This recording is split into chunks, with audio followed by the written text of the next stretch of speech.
Oftentimes, oh sorry, oh yeah, that's the complete version. Companies who hire remote workers do not offer contract to their employees for the security of both parties. Do you offer signed contracts to your employees? Sorry. Thank you. Mm, especially me, I do not have contracts with my employees because I work with a lot of trust. Yeah. But I think contracts with remote workers do not have the same sense like Yeah. if you are in the same country or in the same city. Yes. Um, Yes. so, for example, let's talk how it is. If I from Germany hire a remote worker from the Philippines, and this guy is not doing anything, um, I can't pay. I cannot pay him Mhm. because he has not done anything. Or I just don't want to pay him. What Right. what want this guy do? So Mhm. of course he can talk to a German lawyer and try to get the money, but he needs to finance that upfront, and so that's not that easy to do, and the other way around. So of course the remote worker in that case has a little bit more risk, because also in my company on Jobmofy, I pay my team at the end of the month. So sure, maybe the guys are working 4 weeks and then I don't pay them, could be. But yeah, but there is not a real chance for you to get the Mhm. money even if you have signed a contract. Right. Right. So that's why I do not do that with contracts. If I hire someone new and this guy or girl is telling me, hey, I have made bad experiences with working remote and getting no money, I'm offering for the first month to pay weekly. So after 1 week, you're getting money. It's not, that's no problem for me.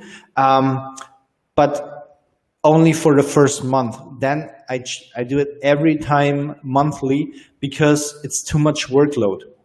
If you have only one employee, okay, you can pay 4 times a month instead of one time. But if you have 20, 50, 100 employees, you cannot do that. That's too much work. So that's why I only pay my team one time a month at the end of the month.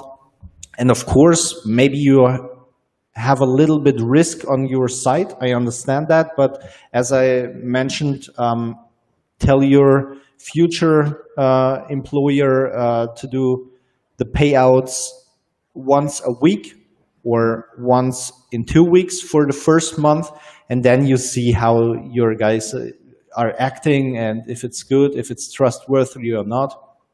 Yeah, and then you can go ahead with that. So Right. Right. I think you do not need to have a Mhm. contract. We have that on our list for Shopify, that we are Mhm. offering contracts in the back end to make it easy for the companies, for the talents. Um, but I'm not sure if this is really needed. Right. Right. Well, basically, Anna, um, working remotely is a different battlefield. It has a different culture compared to a traditional settings. Like um, those mindset, those perspective about contract of employer and employee, it applies to a certain extent, like what Ben said. There are modifications, like for example what we're doing in Jobmofy. We're preparing everything, especially with the Jobmofy teams. But in the context of your question, I think that is in the settings of a traditional employer and employee relationship. So again, remote working, online business, that's a whole new different battlefield with a whole new different culture. And I like what Ben said. It's based on trust. It sounds funny, it sounds cliche in this world, in this generation. But trust us, we really work with trust. That's how it is. Yeah, and for the company owners, on the spectators, you have a feeling. I know Yeah. I don't need a time tracking. I know if when my guys are working or not. I see it on the output. And a remote worker is working different. So you cannot hire a remote worker. And that's what's in the course for the companies, by the way. You cannot, your mindset is different because you cannot hire a remote worker and think this guy is sitting the whole 8 hours in front of the computer. He's not. He's not. Maybe he's telling you, but he's not. Right. But if you have good guys, the guys are working their 8 hours or more. But you need to know that the guys are doing their, I don't know, walking to the grocery and buying some things and coming back 3 hours later and doing their work, but working till midnight, for example. Or we have a lot of time shift here because I'm based in Germany. A lot of my team is from the Philippines. So, and when here it's, I don't know, 11, Your 11 your p.m. morning is 3 in the afternoon here. Here it's 2:30 almost. Okay. Yeah. So sometimes it's here 11 p.m. and then my designer messaged me a new banner or anything, and I'm like, what the fuck? It's around 4 a.m. at this guy's place. So that's what remote workers are doing. So basically, they should work there 8 hours or more, but they are not sitting. It's not that they never do that. Not that they never sitting in front of the computer 8 hours. Sure, but not every day. So it's not like they coming in at this time and getting home at this time. They are working a bit different, and you need to know that, and you are getting a feeling if the guys are working or not. Yeah, I mean, by the process, you need to. That's one thing that I love, and I can brag about this company, Jobmofy.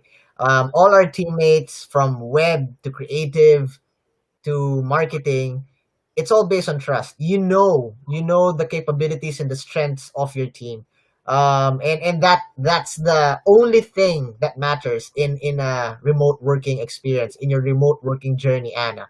Remember this: trust and renew your mindset. Like what Ben said, if you have a mindset of a traditional settings and then you're jumping into online work, that wouldn't work. It's either you will continuously doubt your teammates or you will stress yourself. Yeah, and for the entrepreneurs and the spectators, it's important to create a vision. All people are working together on that vision. So it's not like Yeah, everybody is working in the company. It's people need to work on the vision. The yeah, designer yeah. needs to work for the developer. The developer needs to work for the support guys. Right, right. Stuff a little bit like that. So people need to work for each other. And then you have a team, and then that building on trust thing is working. Right, right. Thank you, thank you. Thank you, Anna, for that wonderful question. That was a wonderful conversation about that topic.